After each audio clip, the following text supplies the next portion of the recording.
kufuatia sakata la mama mmoja kudai malipo yake kutoka Wizara ya Ardhi ambayo amekuwa akiyafuatilia kwa muda mrefu bila mafanikio. Hatimaye amepata nafasi ya kuwasilisha kilio chake mbele ya Waziri Mkuu Lameck Nchemba wakati wa ziara yake. Mama huyo alieleza kwa uchungu mkubwa jinsi alivyokuwa akizunguka ofisi mbalimbali za wizara hiyo akitafuta haki yake bila kusikilizwa.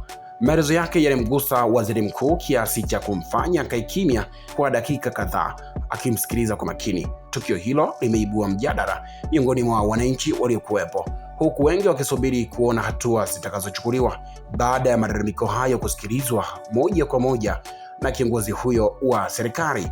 Ngoja tusikilize kilichojiri zaidi. Hii ni Baria TV. Asante Waziri Mkuu. Naitwa Mere Ndahani Mbwambo. Nilikuwa naomba viongozi wetu wawe wa kweli. Na jana niliongea na mmoja kwa kero tunazipelekea Waziri Mkuu. Muwe wa kweli, mseme kweli ili tuende pamoja. Naomba nianze na Waziri Mkuu Aweso. Wengine wanapiga kona kona. Huo mradi wa maji toka uchukuliwe mwaka juzi na wameshaanza kutumia maeneo, hatujalipwa hata senti 5, tumebaki na makaratasi. Halafu mnapodai viongozi wa wilaya wanasema tuko kwenye ukanda wa kijani, kitu ambacho sio kweli. Tarehe 16 mwaka jana mwezi wa 4, kama waziri mheshimiwa utakumbuka, sijaonja kitu toka asubuhi, nasema ukweli wa Mwenyezi Mungu. Ulikuja na katibu mkuu mwanangu, kama atasema ukweli, mulisema tutalipa mwezi ujao, ina maana zingelipa mwezi wa 5. Lakini mpaka dakika hii namshukuru mkuu wa wilaya, lakini anapopewa taarifa wanamdanganya. Anajitahidi sana mkuu wetu wa wilaya, lakini viongozi wa mkurugenzi hawasemi ukweli. Mama anajitahidi kutupigania. Hata ofisi yani Wizara ya Ardhi tulikuwa tunadai, wakasema madai yako wizarani, kumbe yako kwa afisa ardhi, huyo ameyakalia. Hatukupata. Halafu kingine, Waziri Mkuu, wenyewe wanachukua maeneo sisi tunapopimiwa tunalipa kwa mita mraba. Mita mraba mmoja ni 1,000, which means kwa eka moja wanakata milioni 4,900,000. Lakini yeye mkurugenzi analipa eka moja milioni 5. Huo si wizi? Kwa nini sisi tulipe kwa mita mraba? Tukisema tunaambiwa tumepewa na majina vivuruge.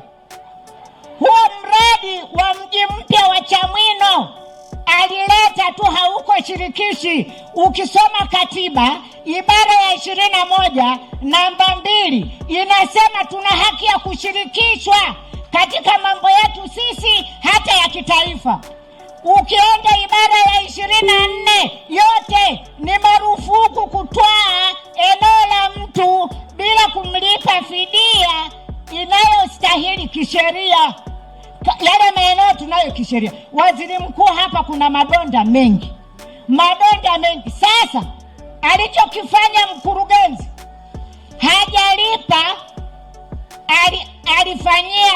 alifanya ubabe. Mimi natumia msamiati huu. Alifanya ubabe kutoa maeneo ya mradi wa miji kinyume na maagano yetu ya tarehe 29 mwezi wa 12. Watu wamelima, amelipa nini hii fidia mwezi uliopita, lakini amekuja kufyeka mazao ya watu. Nyinyi mnasema tulime tupunguze njaa, halafu yule bosi wake anasema nyinyi mmekunja nyuso, mtakufa haraka. Hii takataka tu tutalipa. Chakula ni takataka. Wanakauliza jeuri baba, na wengine wamefyekewa hata kulipwa hawajalipwa.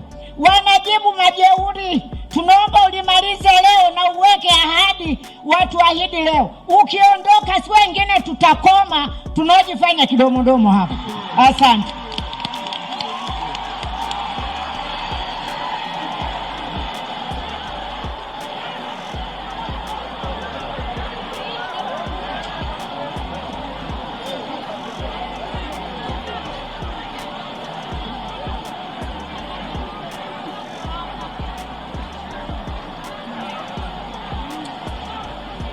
Haya, wale ambao hoja yao ni hii ya maeneo yaliyokuwa yamepimwa aliyosema mama yetu ni huu ambao umesemwa ni ukanda wa kijani. Hebu wengine nishusheni mikono tupate tu kwanza kundi hilo ili tumalize hoja kwa kundi moja moja.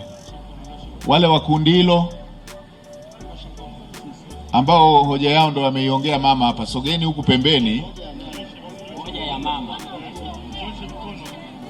Wale ambao hoja yao imeshawasilishwa wasogee hapo kwa pembeni alipo mama pale. Wale ambao wanaangukia ule ukanda wa kijani. Hebu mkurugenzi tuambie hili jambo, na kwa nini mmefyeka mazao yao na huko hamjawalipa? Mheshimiwa Waziri Mkuu, kuna mambo mawili ambayo yamezuka katika eneo lile. Kuna eneo lililokuwa limesitishwa matumizi toka mwaka 1992 lisijengwe, lisifanye chochote kwa sababu pale chini ni chanzo cha maji kikubwa, ni kama kuni bwawa.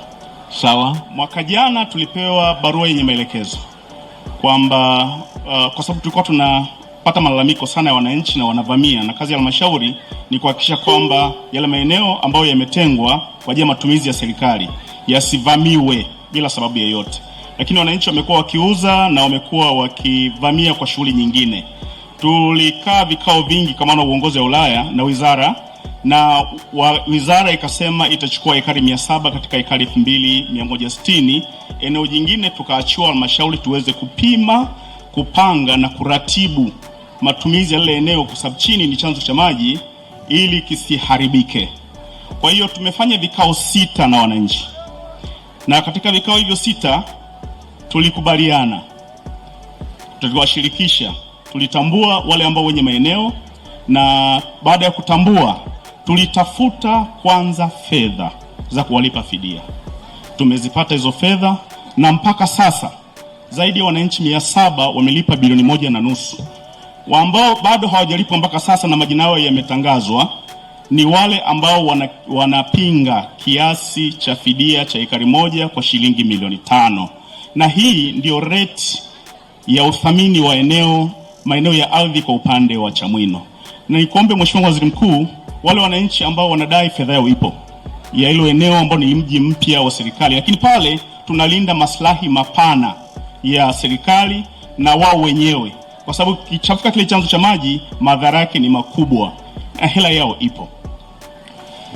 Sawa, kwenye ile eneo moja tumeambiwa hela ipo, na mama amesema hapa kuwepo na ushirikishwaji wa kutosha. Mkurugenzi na mkuu wa wilaya watakuja tena upya na mkuu wa mkoa atasimamia hilo, na tutatuma na watu wa kutoka wizarani watakuja wasimamie hilo eneo ambalo linahitaji ushirikishwaji ili tuwe na uelewa wa pamoja. Na wale ambao bado wanaendelea kudai fedha, mkurugenzi ameshakiri kwamba fedha ipo.